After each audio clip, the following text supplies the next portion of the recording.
Kangra airport पहुंचने पर केंद्रीय मंत्री अनुराग ठाकुर का बीजेपी कार्यकर्ताओं ने किया स्वागत। महाराष्ट्र की राजनीति पर दिया बयान, कहा देश के विकास के लिए कई लोग एनडीए में आना चाहते हैं।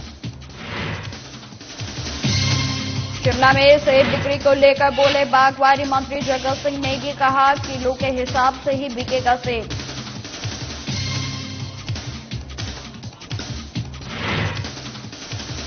बिलासपुर में आप प्रदेश प्रवक्ता बलदेव राज ने यूसीसी को लेकर दिया बयान, कहा बीजेपी चुनावी फायदे के लिए यूसीसी लाना चाहती है।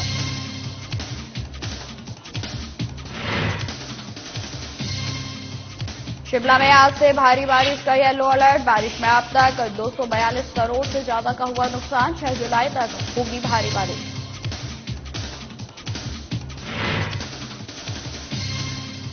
टाइगर हिल आज ही के दिन पर 24 साल पहले भारत ने लहराया था तिरंगा, ब्रिगेडियर खुशहाल ठाकुर ने बताई वीरता की कहानी।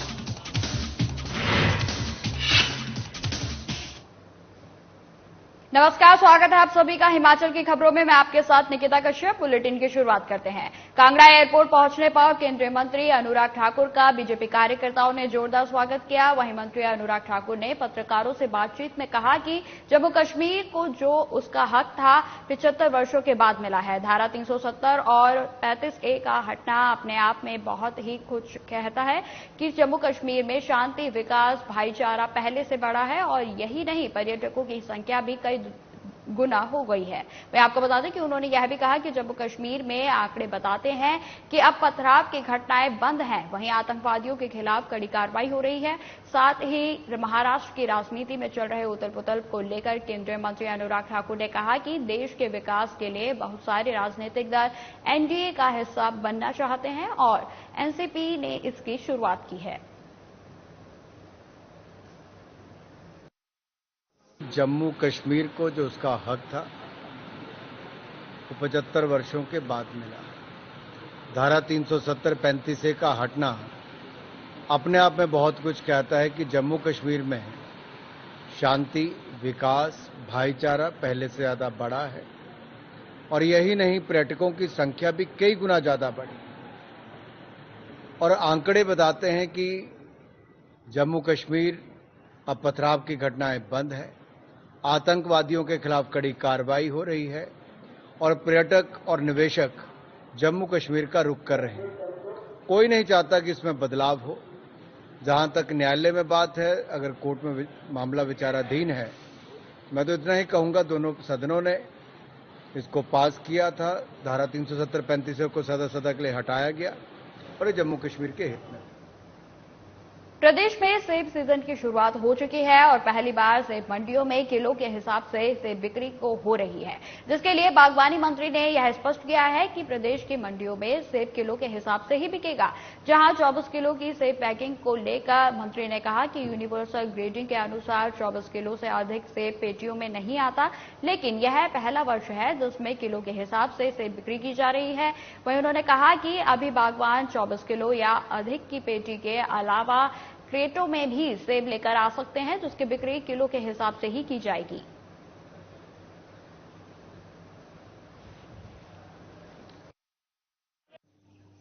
सेब सीजन शुरू हो चुका है और उसको लेकर जिलों में जो है जिला प्रशासन की तरफ से भी और हमारा जो एग्रीकल्चर डिपार्टमेंट की जो हमारे मार्केटिंग से संबंधित जो हमारे एपीएमसीज है, उन्होंने भी अपने अपने जो है तैयारियां शुरू कर दी है। तो अभी इसके लिए हमने जो है कल बैठक रखी है एक, जिसमें सभी विभागों के हमारे अधिकारी जो इसके साथ सेब सीजन के साथ जुड़े हैं, उनकी एक समीक्षा बैठक कल रखी है। बिलासपुर जिले के घुमारवी में आम आदमी पार्टी के प्रदेश प्रवक्ता बलदेव राज ने बयान जारी करते हुए कहा कि मोदी सरकार ने यूसीसी यानी समान नागरिक संहिता बिल लाने की चर्चा पिछले 2019 चुनाव में भी की थी, जिससे कि कई राज्यों में यूसीसी बिल लाने की चर्चा से चुनावी फायदे बीजेपी को मिले थे।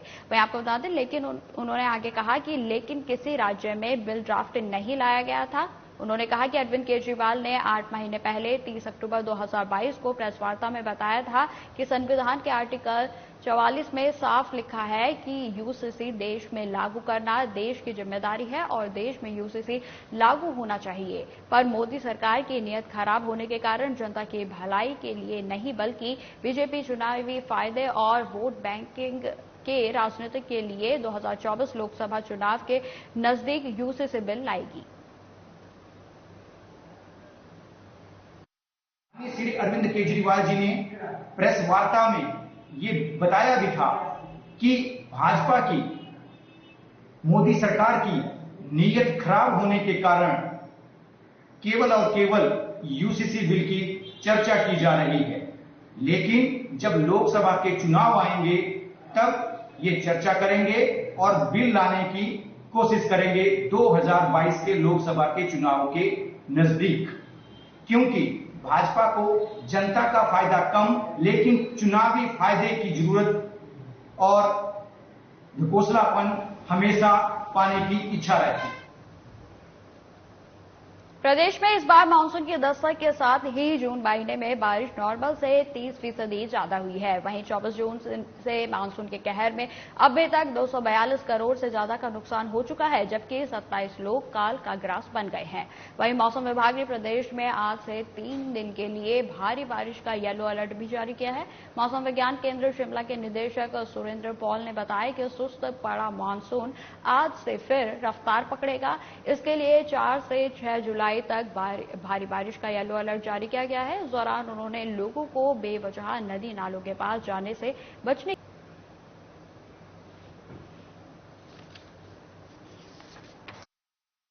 देखिए, मानसून जो है अब फिर से 1-2 दिनों में फिर से सक्रिय होगा और उसके बाद जो है मानसून की बारिशें बढ़ेंगी। आप ये कह लीजिए कि 4, 5, 6 तारीख में फिर से एक बार मानसून सक्रिय रहेगा और बारिशों में भी तेजी आएगी। और अभी तक का जो मानसून का बरसात है काफी ठीक है। एक्सेस रेनफॉल जून में हुई है, करीब 30% ज्यादा बारिश है और आने वाले दिनों में जुलाई का फर्स्ट वीक जैसे आप अभी देख रहे हैं कि फिर से मानसून सक्रिय होने वाला है और बारिशें फिर से बढ़ने वाली हैं, तो first week of July monsoon फिर से बेहतर है। जिला कांगड़ा के मुख्यालय धर्मशाला में सेना के अग्निवीर भर्ती चल रही थी। इस दौरान जिला कांगड़ा पुलिस ने पठानकोट निवासी एक व्यक्ति को धारा 420 के तहत गिरफ्तार किया था और इस बारे में जानकारी देते हुए जिला कांगड़ा की एसपी शालिनी अग्निहोत्री ने कहा कि पुलिस की टीम एक हफ्ते से करीब राजस्थान और पंजाब के अन्य के क्षेत्रों में जो हिमाचल पुलिस की टीम एक्टिवेट रही, उसमें से राजस्थान से पुलिस टीम ने एक व्यक्ति को गिरफ्तार कर धर्मशाला लाया गया है। उन्होंने यह भी कहा कि पुलिस की तरफ से इस मामले में जांच की जा रही थी, जिसमें इस व्यक्ति का नाम निकलकर सामने आया था, जिसकी आवाज में इस व्यक्ति को राजस्थान से गिरफ्तार कर लिया गया है।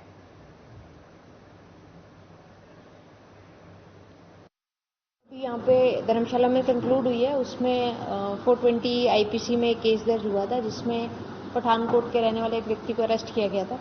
फर्दर इन्वेस्टिगेशन में पुलिस की टीम जो है एक हफ्ते के करीब राजस्थान और अन्य जो पंजाब और इस तरफ जो हमारी टीम्स एक्टिवेटेड थी, उसमें एक जो नेक्स्ट लेयर के व्यक्ति है उसको राजस्थान से जो अरेस्ट करके धर्मशाला लाया गया है और वो जो व्यक्ति है उनसे फर्दर जो है इन्वेस्टिगेशन में अन्य लोगों की जो संलिप्तता जो है हमें कुछ नाम सामने आए, जिस पे पुलिस की टीम अब आगे जो इस पे कार्य कर रही है।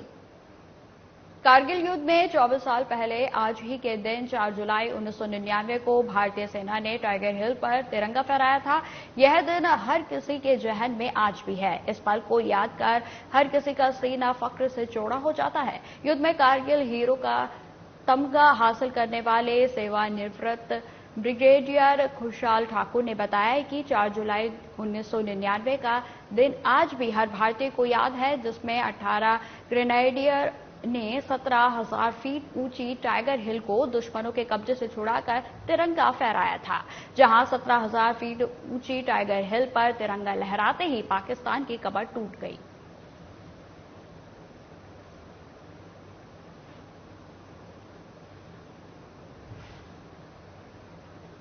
तो आपको बता दें कि आज का दिन जो है हर भारतीय के लिए बेहद ही यादगार दिन है, जिस दिन आज ही के दिन टाइगर हिल पर भारतीय सेना के द्वारा तिरंगा फहराया गया था और जिस दिन को आज हम बेहद ही फख्र के साथ याद करते हैं।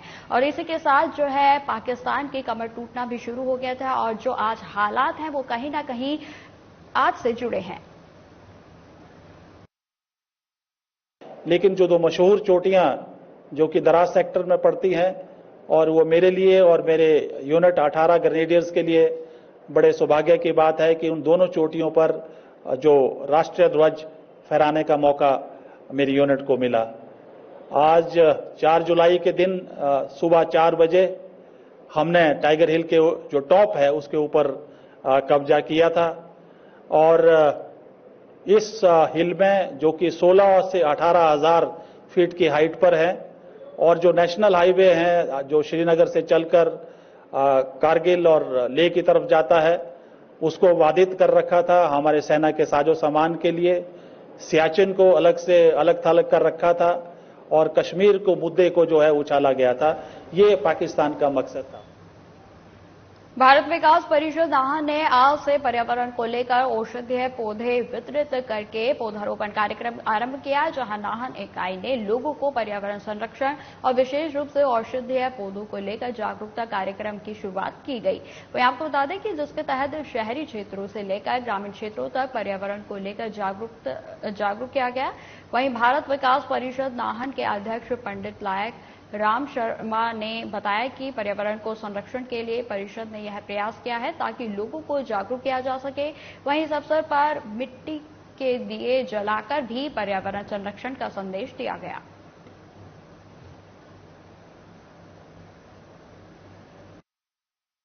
के पौधों को वितरित करने के लिए हमने एकत्रित किया है और उसको वितरित किया जा रहा है। ये पौधारोपण का एक श्री गणेश है और हम सभी से अपील करेंगे कि अधिक से अधिक संख्या में पौधारोपण करें और जहां भी जिस प्रकार की सेवा की आवश्यकता पड़ी उसके लिए नाहन भारत विकास परिषद नाहन शाखा हमेशा तत्पर रहेगी।